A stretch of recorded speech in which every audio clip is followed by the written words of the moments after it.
Hello friends, स्वागत है आपका अपने YouTube channel Sumit smart study पर। हेलो फ्रेंड्स, आज हम लोग रेशियो एंड प्रोपोर्शन पढ़ने जा रहे हैं, जिसमें हम बेसिक कॉन्सेप्ट को देखेंगे और उसको क्लियर करेंगे। और इसमें हम देखेंगे कि किस तरीके से शॉर्ट ट्रिक्स को अप्लाई करके हम अपना टाइम बचा सकते हैं एग्जाम में। ठीक है, इसमें एक दो क्वेश्चंस मैंने ऐड किए हैं प्रीवियस ईयर के क्वेश्चंस, जो बहुत इंपॉर्टेंट है। तो पूरा वीडियो जरूर देखें और अंत तक बने रहें ताकि कोई भी चीज आपसे मिस ना हो। तो आइए वीडियो को शुरू करते हैं। तो आइए रेशियो के कुछ बेसिक चीजें देख लेते हैं। इसमें पहला पॉइंट है हमारा रेशियो।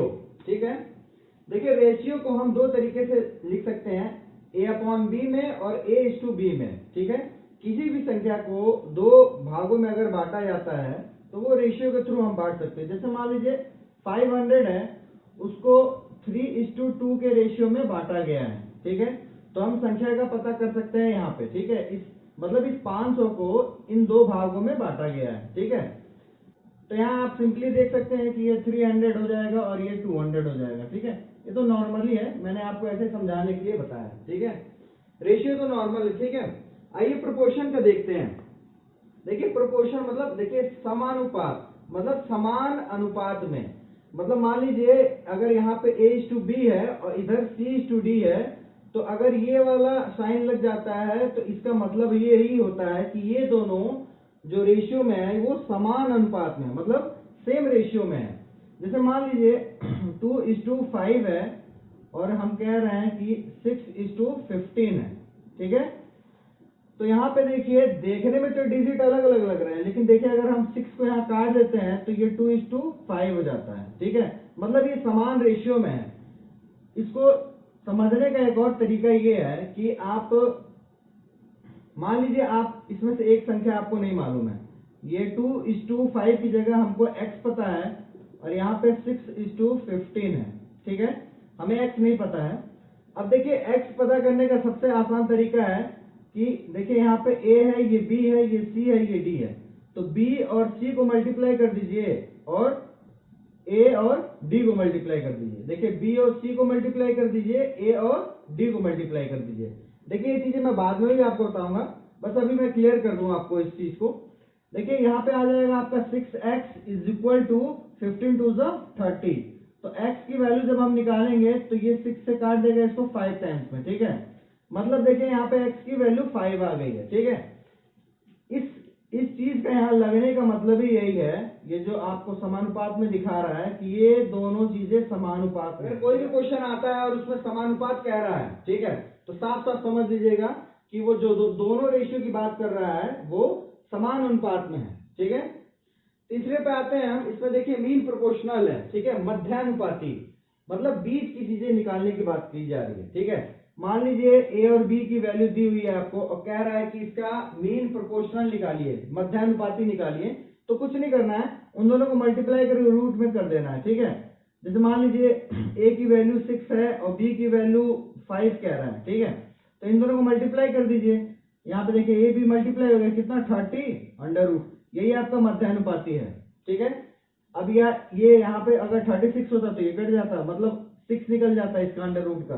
ठीक है, देखिए यहाँ पे चौथा है इसमें फोर्थ प्रोपोर्शनल, मतलब चतुर्थानुपाती। देखिए चतुर्थानुपाती से आप समझ रहे हैं, देखिए फोर्थ प्रोपोर्शन की बात, मतलब चौथे किसी चीज की बात की जा रही है। तो यहाँ देखिए a b c है, मतलब आपको d निकालना है, चौथी जो संख्या है उसको निकालना है। तो मैंने अभी आपको यहाँ पे बताया था कि किस तरीके से निकालना है। b c को मल्टीप्लाई कर दीजिए और a और x को मल्टीप्लाई कर दीजिए और उसको इक्वल कर दीजिए और आपका x की वैल्यू आ जाएगी, जैसे मैंने यहाँ पे आपको निकाल के बताई थी। ठीक है, फोर्थ प्रोपोर्शनल, ये क्वेश्चंस आते हैं लेकिन बहुत कम आते हैं, पहले आते थे अब बहुत कम आ रहा है, लेकिन जानना बहुत जरूरी है। ठीक है, पांचवा इसमें है थर्ड प्रोपोर्शनल, तृतीयानुपाती। ठीक है, मतलब आपको दो संख्याएं दी रहेंगी और तीसरी संख्या आपको निकालने रहेंगे। जैसे मान लीजिए a और b की वैल्यू आपको दी हुई है, a की वैल्यू 6 है और b की वैल्यू आपको 12 दी हुई है। ठीक है, और कह रहा है कि इसका तृतीयानुपाती निकालिए। तो इसको निकालने का तरीका ये है कि इसी 12 को यहाँ पे आप दोबारा लिख दीजिए और यहाँ पे x लिख दीजिए। ठीक है, देखिए यहाँ पे ये बच्चे बोल सकते हैं कि सर ये तृतीयानुपाती है, तो तीसरे पोर्शन को निकालने की बात हो रही है। देखिए यहाँ हम तीसरा ही पोर्शन निकाल रहे हैं। ठीक है, बस क्या है कि कोई भी रेशियो को अगर आप इक्वल कर रहे हैं, ठीक है, मतलब समानुपात में कर रहे हैं, तो आपको यहाँ पे दो रेशियो चाहिए ही चाहिए, ठीक है। अब देखिए इस चीज को आप सॉल्व करेंगे, 12 से 12 मल्टीप्लाई करेंगे और 6x इज इक्वल टू 144, तो x की वैल्यू आ जाएगी 144 अपॉन 6, इसको हम डिवाइड कर देंगे तो देखिए x की हमारी वैल्यू आ जाएगी।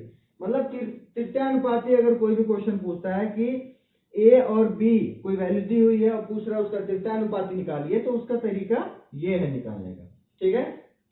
देखिए इसमें छठा है कंपाउंड प्रोपोर्शनल, मतलब मिश्र अनुपात, ठीक है।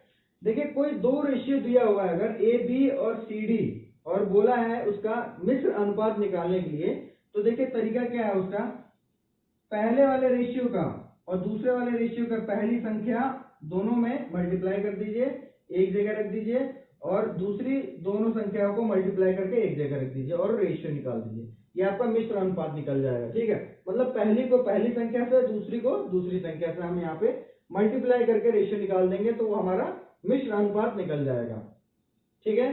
तो ये तो चलिए हुई थोड़ी बेसिक चीजें। तो आइए हम क्वेश्चंस पे चलते हैं और वहां पे समझते हैं कि अगर क्वेश्चंस इस तरीके से आते हैं तो हम किस तरीके से ये चीजें अप्लाई करके वहां आंसर निकाल सकते हैं, ठीक है। तो चलिए क्वेश्चंस पे चलते हैं। तो हमारा पहला क्वेश्चन है, यदि a:b=5:9 है तथा b:c=6:11 है, ठीक है। तो a:c बताइए और a:b:c बताइए, ठीक है। दो क्वेश्चन पूछा है इसमें। देखिए कुछ ज्यादा नहीं करना, ये मैं बेसिक क्वेश्चन उठाया हूं, ठीक है, बहुत ही छोटा क्वेश्चन है ये। देखिए मैं एक ही तरीका इसमें आपको बताऊंगा, ठीक है, और वो आपके लिए बेस्ट रहेगा, मतलब कम से कम समय में आप इस क्वेश्चन को आसानी से कर सकते हैं, ठीक है। देखिए इस क्वेश्चन में करना क्या है, a:b और नीचे लिख दीजिए b:c, ठीक है। अब इसको इससे मल्टीप्लाई कर दीजिए, b को b से कर दीजिए और b को c से कर दीजिए। देखिए अगर आपको इसमें कंफ्यूजन आता है तो इसका एक तरीका ये भी है, a:b लिख दीजिए और b:c लिख दीजिए। अब देखिए a के नीचे जो इसका पड़ोसी है उसको लिख दीजिए, और देखिए c के ऊपर जो इसका पड़ोसी है उसको लिख दीजिए, ठीक है। तो देखिए आपको बस अब कुछ नहीं करना है, बस ऊपर नीचे मल्टीप्लाई करना है, ठीक है। इन संख्याओं को मल्टीप्लाई करके यहाँ लिख दीजिए, आपका रेशियो आ जाएगा। फिर जो भी पूछा है, जैसे AC पूछा है तो AC निकाल दीजिए, AC बता दीजिए, और ABC तो ABC बता दीजिए। आइए इस क्वेश्चन को करते हैं। देखिए AB की जगह 5:9 है और BC की जगह 6:11 है। मैंने अभी बताया कुछ नहीं करना है, बस आपको मल्टीप्लाई करना है, ठीक है। ये मल्टीप्लाई करके इसके नीचे लिख दीजिए, इसका मल्टीप्लाई करके इसके नीचे, और इसका मल्टीप्लाई करके इसके नीचे। तो या तो आप सीधे लिख लीजिए, इसको इधर 6 लिख दीजिए, इसको इधर 9 कर दीजिए, बस मल्टीप्लाई कर दीजिए। अब देखिए 6 5 30 9 6 54 और ये 99 हो गया, ठीक है। अब देखिए ये यहाँ पे 3 से कट जाएगा, 3 10 और 1 और 8, ठीक है, 18 और ये 33। देखिए ये हमारा यहाँ पे रेशियो आ गया किसका, a:b:c का रेशियो आ गया, ठीक है। कुछ नहीं करना है, बस इसको नीचे रख के मल्टीप्लाई कर देना और आपका रेशियो आ जाएगा, ठीक है। और आप आंसर अपना बता सकते हैं a:c, तो a:c मतलब 10:3 आ गया। पहले का आंसर है इसमें 10:33, दूसरे का यहाँ पे मैंने लिख रखा है, ठीक है, ABC का। तो चलिए नेक्स्ट क्वेश्चन देखते हैं। आइए दूसरा क्वेश्चन देखते हैं। देखिए ये क्वेश्चन जो है थोड़ा सा उससे डिफिकल्ट है, ठीक है, पर देखिए एक ही कॉन्सेप्ट अपने दिमाग में रखिए और उसी को लेके चलिए, तो हर एक क्वेश्चन आसानी से आप कर सकते हैं। देखिए इसमें कह रहा है, यदि a:b=2/9:1/3 है, ठीक है, b:c=2/7:5/14 है तथा d:c=7/10:3/5 है, तो ABCD की वैल्यू बताइए रेशियो में, ठीक है। तो सेम उसी पैटर्न से करेंगे जिस पैटर्न से हमने इससे पहले किया था, ठीक है। बस उसमें जैसे कि 3 संख्या थी, इसमें 4 है, तो मैं 4 का भी आपको तरीका बता दे रहा हूं। देखिए A:B और B:C की वैल्यू पहले निकाल लीजिए जैसे आती है, ठीक है, हमने जैसे किया था, ठीक। अब इसके बाद आपके पास क्या आ जाएगा, A, B और C की वैल्यू आ जाएगी, उसके बाद C और D की वैल्यू जो है वो यहाँ पे रख दीजिए। देखिए यहाँ पे D और C उल्टा है, ठीक है, तो इस चीज को ध्यान रखिएगा। वैल्यू यहाँ पे रख दीजिए, कुछ नहीं करना है। देखिए सेम वही चीज है, A को आपको C से मल्टीप्लाई करना है, नीचे लिखना है, B को C से करना है, C को C से और C को D से। मतलब ये है कि देखिए यहाँ पे मैं आपको दोबारा इस चीज को अच्छे से समझा दे रहा हूँ। C/D है, तो देखिए इन दोनों के नीचे जो इसका पड़ोसी है उसी को लिख दीजिए। इसके नीचे भी C, इसके नीचे भी C, बस। और D के ऊपर भी इसी का पड़ोसी लिख दीजिए C, बस। इसको आप मल्टीप्लाई कर दीजिए तो आपकी जो पूरी वैल्यू आ जाएगी इस टू में वो वहां नीचे आ जाएगी, ठीक है। बस इतना करना है, इससे ज्यादा कुछ नहीं करना है। बस ये थोड़ा कहते हैं अपॉन में है, इसलिए थोड़ी दिक्कत आएगी, लेकिन ज्यादा दिक्कतें नहीं आएंगी। मैं आपको बताता हूँ कैसे कैसे आप आसानी से इसको कर सकते हैं, ठीक है।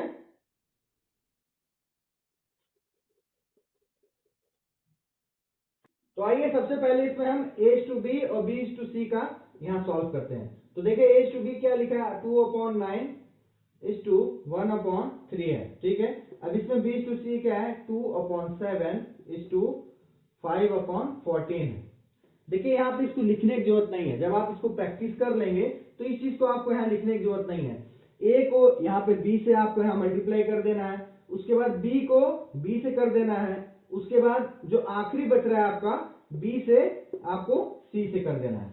तो देखिए यहाँ पे आपका क्या आ जा रहा है, 2/9 into 2/7 is to 1/3 is to 2/7, sorry is to नहीं है, मल्टीप्लाई है, और यहाँ पे इस टू लगेगा 1/3 इंटू 5/14, ठीक है। इसको यहाँ सॉल्व कर लीजिए, आपकी ए बी सी की यहाँ पे वैल्यू आ जाएगी, ठीक है।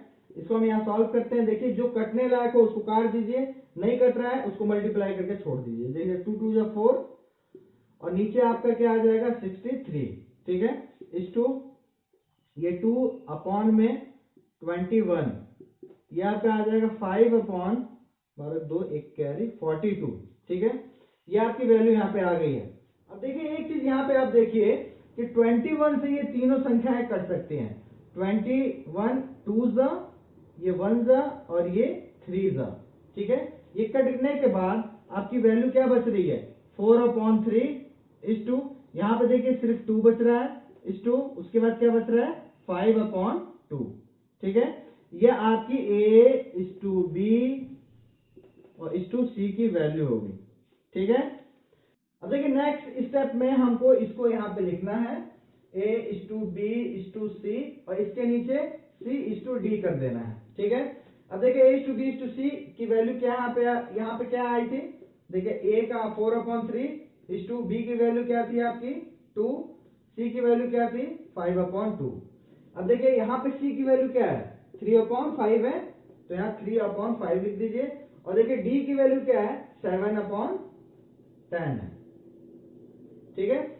और मैंने आपको बताया था कि ये जो संख्या है इससे मल्टीप्लाई होगा, ये भी इसी से मल्टीप्लाई होगा, मतलब इसको हम इसके अगल बगल लिख देंगे और मल्टीप्लाई कर देंगे, और इसको यहाँ इसके बगल लिख देंगे मल्टीप्लाई कर देंगे, ठीक है।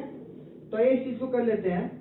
देखिए ज्यादा कंफ्यूजन ना हो आपको तो आप यहाँ पे इसको लिख सकते हैं, ठीक है, ताकि मल्टीप्लाई करने में आपको आसानी हो। तो ये देखिए यहाँ पे आएगा 4/3 मल्टीप्लाई 3/5, ठीक है, इस टू। अब देखिए 2 से मल्टीप्लाई करेंगे 2 इंटू 3/5 इस टू, उसका देखिए 5/2 को 3/5 से कर देंगे, 5/2 इंटू 3/5 इस टू आखिरी वाली संख्या, ठीक है, जो C और ये D है, तो ये है आपके 5/2 इंटू 7/10। अब देखिए इसको मल्टीप्लाई कर दीजिए, या जो कट रहा है उसको काट दीजिए। देखिए 3 से 3 कट जाएगा, यहाँ पे कुछ कट रहा है नहीं कट रहा है, यहाँ पे कुछ कट रहा है, देखिए 5 से 5 कट रहा है, यहाँ पे क्या कट रहा है 5 2 10, ठीक है। अब इसको यहाँ लिखिए 4/5 ये हो गया आपका, फिर ये क्या हो गया, देखिए ये मल्टीप्लाई हो जाएगा ऊपर, तो ये 6/5 हो जाएगा इस टू, ये आपका क्या बच रहा है 3/2 बच रहा है, ये आपका यहाँ क्या बच रहा है 7/4, ठीक है। बस यहाँ पे आपको कुछ नहीं करना है, नीचे वाले का एलसीएम निकाल लीजिए। देखिए नीचे वाले का हम एलसीएम निकालेंगे तो कितना आएगा, नीचे वाले का एलसीएम हम निकालेंगे तो देखिए ये 20 आएगा, ठीक है। देखिए सबसे बड़ी एलसीएम निकालेंगे, सबसे आसान तरीका, सबसे बड़ी संख्या जो है उसको ले लीजिए, ठीक है। अब इसको मल्टीप्लाई करते जाइए, देखिए 5 2 10, क्या इन दोनों से कटेगा? नहीं कटेगा, एक से सिर्फ कटेगा, दूसरे से नहीं कटेगा। 15 कटेगा, 3 नहीं कटेगा। अब देखिए 5 4 20, क्या 20 इन दोनों से कटेगा? हाँ कटेगा, ठीक है। तो ये आपका एलसीएम हो गया 20। अब आपको कुछ नहीं करना है, बस यहाँ पे इसको मल्टीप्लाई कर देना है, जो एलसीएम निकला है उससे मल्टीप्लाई कर देना है, ठीक है। ये 6/5 इंटू 20, ये आपका 3/2 है इंटू 20, और आखिरी में आपका 7/4 है इंटू 20। बस आप यहाँ पे इसको सॉल्व कर दीजिए, ये आपका आंसर आ जाएगा, ठीक है। इसको सॉल्व कर लेते हैं। देखिए ये 4 टाइम्स में काट देगा इसको, ये इसको 4 टाइम्स में काटेगा, यहाँ पे 10 टाइम्स में, और ये 5 टाइम्स में।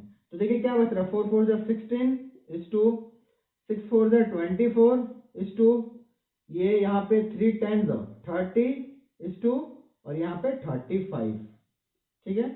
ये वैल्यू आपको यहाँ पे मिल रही है। अब आपको देखना ये है कि क्या ये वैल्यू कटेगी अभी?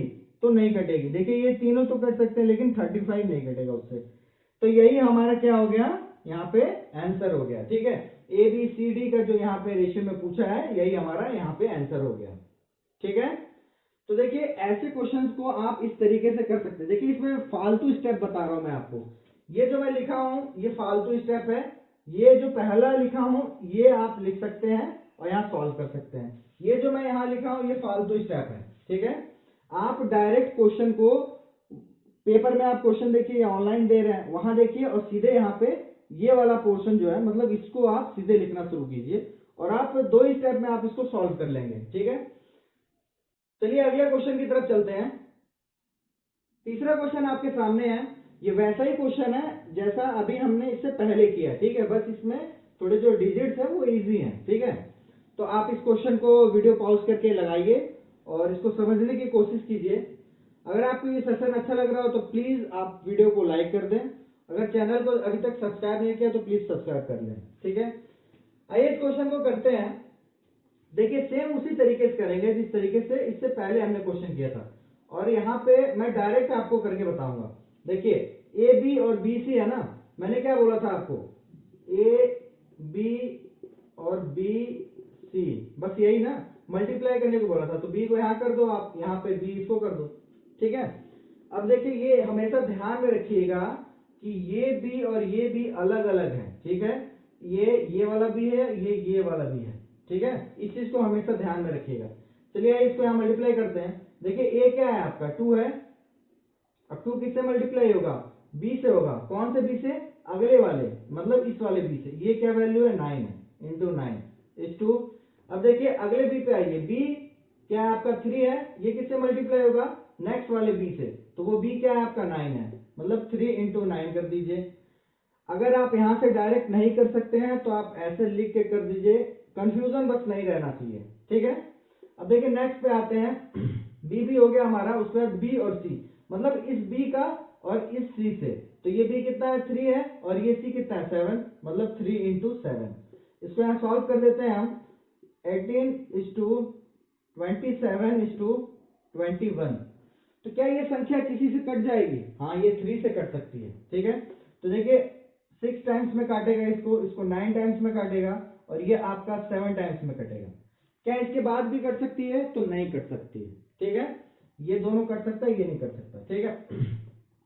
अब देखिए अलग से कुछ नहीं करना है आपको, बस इसमें पुटिंग कर देना है, क्या, सी और डी की वैल्यू। देखिए ए बी सी तो आपको मालूम ही है, उसके बाद सी और डी का लिख दीजिए। सी की वैल्यू क्या है, 14, यहाँ पे लिख दीजिए, और डी की वैल्यू 15 यहाँ पे लिख दीजिए। मैंने यही चीज बताई थी आपको कि इसको इससे मल्टीप्लाई करना है। नहीं अगर दिमाग में समझ में आ रहा है तो 14 लिख दीजिए यहाँ पे, 14 यहाँ भी लिख दीजिए, और इसके ऊपर यहाँ पे 7 लिख दीजिए, बस और कुछ नहीं करना है, बस सीधा आपको यहाँ पे मल्टीप्लाई कर देना है, ठीक है। देखिए 6 4 24, 4 2 कैरी, 6 2 8 84, 84 आ गया आपका ये। अब देखिए 9 4 36, 6 कैरी, सॉरी 6 यहाँ 3 कैरी, ठीक है। 9 3 कितना हो गया, 12 हो गया इस 2। 7 4 28, 8 2 कैरी, 7 और 2 9, ठीक है। 7 4 35, 5 3 कैरी, और 7 और 3 10, ठीक है। अब देखिए ये संख्या हमें काटनी है, क्या ये संख्या कटेगी किसी से? देखिए ये 4 है, आखिरी में 6 है, 8 है, ठीक है। ये 2 से भी कट सकता है और भी संख्या से कट सकता है जो सम संख्या है, लेकिन देखिए यहाँ पे एक विषम संख्या है, ठीक है। तो हमें देखना ये है कि ये जो 5 है ये किससे किससे आखिरी में कटता है। तो देखिए ये 5 से कटता है और 7 से कटता है, ठीक है। तो यहाँ पे हमें देखना सिर्फ ये है कि क्या 5 से और संख्या कटेगी, तो नहीं कटेगी। 5 से देखिए 4 6 8 है, नहीं कटेगी। और कौन सी संख्या से कट, 7 थी, 7 से हम चेक कर लेते हैं क्या ये 7 से कटेगा। तो देखिए 7 1 7 और 14 2 तो देखिए ये कट रहा है। आगे भी हम चेक कर लेते हैं। तो देखिए 7 1 7 और कितना बच रहा है 56, तो ये 8 टाइम्स में कट जाएगा, ठीक है। देखिए 7 1 7 कितना बच रहा है 28, 4 टाइम्स में कट जाएगा। देखिए 7 1 7 कितना बच रहा है 35, 5 टाइम्स में कट जाएगा। तो देखिए 12:18:14:15 ये आपका आंसर हो गया। ए बी सी डी का जो रेशियो पूछा है वो यहाँ पे आपका निकल गया, ठीक है। तो इस तरीके से आप ऐसे क्वेश्चंस को आसानी से कर सकते हैं बिना किसी कंफ्यूजन के। तो चलिए अगला क्वेश्चन देखते हैं। चौथा क्वेश्चन है हमारा, यदि ए बी से 40% अधिक हो तथा बी सी से 20% कम हो तो ए बी सी का रेशियो क्या होगा। ठीक है, इजी क्वेश्चन है, बहुत हार्ड नहीं है। आइए इस क्वेश्चन को करते हैं। देखिए कह रहा है कि ए बी से 40% अधिक हो तथा बी सी से 20% कम हो। तो देखिए हमको अगर सी की वैल्यू यहाँ पे पता होगी तो बी का हम निकाल सकते हैं और फिर ए का भी निकाल सकते हैं, ठीक है। तो चलिए हम एज्यूम करते हैं A is to B is to C. हमने एज्यूम किया कि सी की वैल्यू अगर 100 है, ठीक है, तो बी की वैल्यू क्या होगी, बी सी से 20% कम है। बी सी से क्या है 20% कम है, तो 100 का 20% कितना होगा 20। तो बी सी से कम है ना 20, तो 100 में 20 माइनस कर देंगे, कितना बचेगा आपका 80 आ गया, ठीक है। अब कह रहा है कि ए जो है वो बी से 40% अधिक है। तो 80 का हम 40% अगर निकालेंगे तो कितना होगा। देखिए 80 का आप अगर 40% निकाल दीजिए 832, मतलब 32 एक्स्ट्रा होगा, मतलब 80 से 32 ज्यादा होगा, ठीक है। तो 80 में 32 हम प्लस कर देंगे तो क्या आ जाएगा 112। देखिए यही आपका रेशियो में आ गया। आप इसको काट दीजिए, आपका यही आंसर हो जाएगा, ठीक है। देखिए ये कट जाएगा, ये 4 से कट जाएगा, 4 2 और 4 8 ठीक है 32। उसके बाद ये 20 टाइम्स में कटेगा और ये आपका कट जाएगा 2 टाइम्स में और 5 टाइम्स में। इसके बाद ये नहीं कटेगा, तो यही आपका आंसर हो गया, ठीक है। 28:20:25, ठीक है। देखिए ऐसा कोई भी क्वेश्चन हो जिसमें ये बोला हो कि ये इतना परसेंट अधिक है उतना परसेंट कम है, तो इसमें सबसे बेस्ट होता है कि जो सबसे आखिरी जिसके बारे में बोला है, ठीक है, उसको आप एज्यूम कर लीजिए 100 में इसलिए ले रहा हूं। 100 ऐसी संख्या है जो आसानी से कट सकती है और आप उसका परसेंटेज आराम से निकाल सकते हैं, ठीक है। तो 100 सबसे बेस्ट होता है, आप इसको लेके एज्यूम कर सकते हैं, ठीक है। तो चलिए पांचवें क्वेश्चन की तरफ चलते हैं। पांचवा क्वेश्चन आपके सामने है। देखिए ये 1 रुपए 50 पैसे और 25 पैसे के जो सिक्के हैं, ये जो थैले वाले क्वेश्चंस होते हैं, ये मैक्सिमम एग्जाम में आते हैं, ठीक है। और ये ऐसे क्वेश्चंस हैं कि बच्चे इसमें गलतियां करते हैं, ठीक है। तो इस क्वेश्चन का मैं आसानी से आपको तरीका बताऊंगा किस तरीके से आप आसानी से इन क्वेश्चंस को सॉल्व कर सकते हैं और किस जगह पे आप गलतियां करते हैं वो भी मैं आपको बताऊंगा, ठीक है। देखिए कह रहा है कि 1 रुपया 50 पैसे और 25 पैसे के जो रेशियो बताया है वो क्या बताया है 5:9:25, ठीक है। देखिए ये तो आपका अनुपात बता दिया, किस चीज का, सिक्कों का अनुपात बताया, ठीक है। अब इसको अगर हम कन्वर्ट करेंगे रुपीज के अनुपात में तो किस तरीके से हम लिख सकते हैं, ठीक है, ये हम देखते हैं पहले। तो देखिए इसको हम लिख कैसे सकते हैं। देखिए ये 5x है, देखिए ये रुपीज में है, ठीक है। तो देखिए 5x है अगर, तो मतलब ये है कि अगर एक सिक्का, यहाँ कह रहे हैं ना सिक्कों का अनुपात है, तो 5 सिक्के हैं मतलब 5 रुपए, ठीक है। इस तरीके से आप समझिए। तो अगर हम रुपीज में पूरे को कन्वर्ट करेंगे तो किस तरीके से लिख सकते हैं। अब देखिए रुपीज में कन्वर्ट करना है अगर इसको हमको, तो मान लीजिए ये अगर 9 सिक्के हैं, 9 के अनुपात में है, 9 सिक्के हैं और 1 रुपए में अगर कन्वर्ट करना है तो हम इसको 2 से डिवाइड करेंगे ना, क्योंकि 1 रुपए में 50-50 पैसे के 2 सिक्के होते हैं, ठीक है। तो इसको हम डिवाइड कर देंगे तो ये देखिए 1 रुपए के हिसाब से ये कन्वर्ट हो गया, ठीक है, कि कितने सिक्के होंगे 1 रुपए के, ठीक। अब यही देखिए यहाँ पे 25 के अनुपात में है और 25 पैसा कह रहा है, 25 पैसे जो है वो 25 के अनुपात में है, तो 1 रुपए में 25 पैसे के 4 सिक्के होते हैं, तो बस आपको इसको 4 से डिवाइड कर देना, ठीक है। अब ये जो निकल के आया है आपका, ये एक तरीके से आपने इसको बराबर कर लिया है 1 रुपए के हिसाब से, ठीक है। इसी को हम यहाँ पे पुट अप करेंगे। देखिए 5 के साथ अगर आप x लगा देंगे तो इसकी ये वैल्यू निकल के आ जाएगी, ठीक है, क्योंकि x अभी हमको मालूम नहीं है तो हम यहाँ पे x लिख रहे हैं, ठीक है। इसको हम प्लस करते हैं अगर 9/2x से, ठीक है, और उसके बाद यहाँ हम प्लस करते हैं 25x/4 के।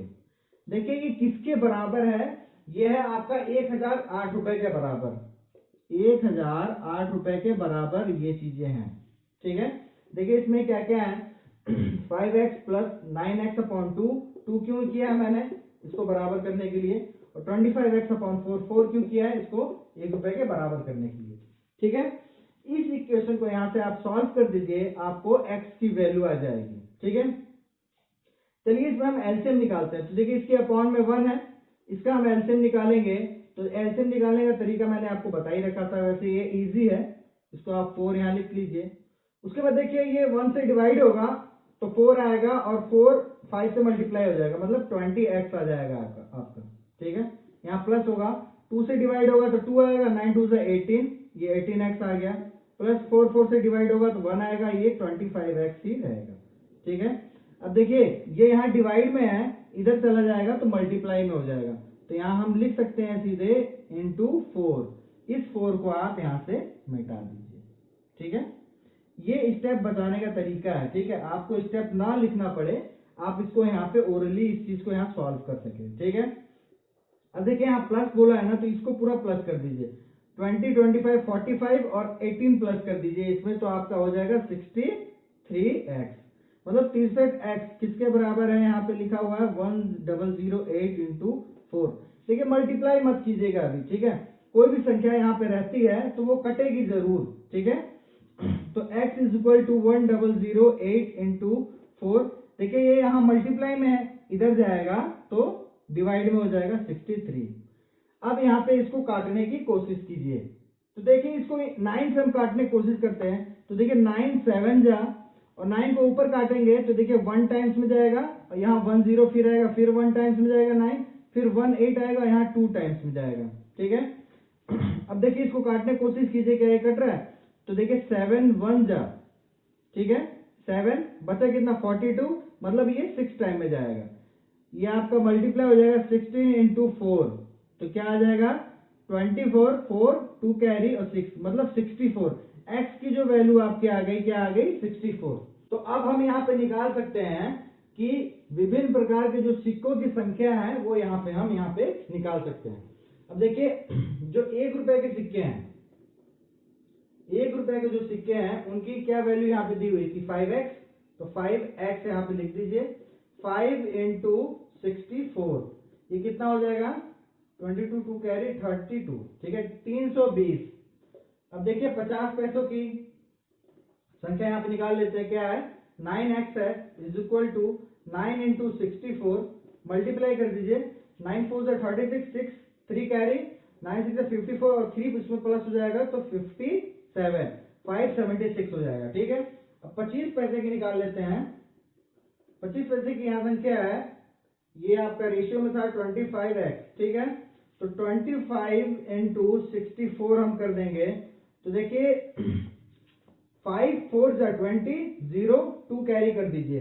अब देखिए क्रॉस में मैंने आपको सिखाया था ये मल्टीप्लाई करना, देखिए 25 और 64 मल्टीप्लाई मैंने सिखाया था, इसको मल्टीप्लाई कर दीजिए, इन दोनों को मल्टीप्लाई करके प्लस कर दीजिए, और जो कैरी होगा उसको प्लस कर दीजिए, और फिर आखिरी में इसको कर दीजिए, तो आपका मल्टीप्लाई क्लियर हो जाएगा। देखिए 5 4 जा 20 0 2 कैरी, उसको आप अपने दिमाग में रखिए।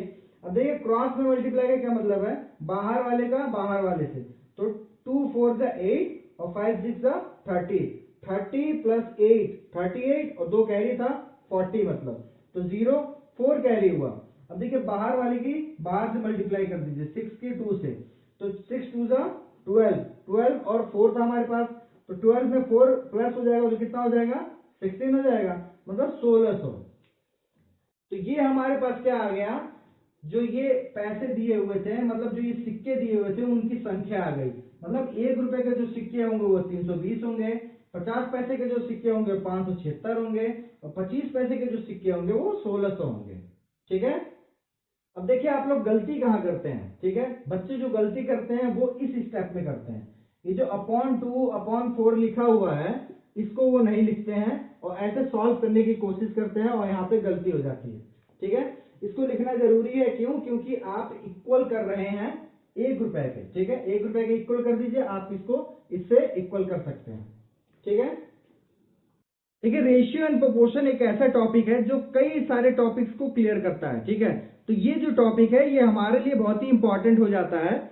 देखिए ये मिक्सर एंड एलिगेशन में भी आता है, प्रॉब्लम्स ऑन एजेस में भी आता है, कंपाउंड इंटरेस्ट, सिंपल इंटरेस्ट, इन दोनों में आता है, प्रॉफिट लॉस और एरिया एंड वॉल्यूम, और भी कई जगह रेशियो एंड प्रोपोर्शन का यूज होता है। ठीक है, तो इस टॉपिक को बहुत अच्छे से समझना जरूरी है, क्योंकि इससे आप कई सारे और टॉपिक्स को क्लियर कर सकते हैं। अगर आपके कोई भी क्वेश्चंस हैं या आप कोई सजेशन देना चाहते हैं तो आप प्लीज कमेंट कर सकते हैं, मैं किसी भी बात का बुरा नहीं मानूंगा। अगर आपको ये वीडियो अच्छा लगा हो तो प्लीज वीडियो को लाइक कर दें, चैनल को सब्सक्राइब करना ना भूलें और बेल आइकन को जरूर दबा दें। Thank you.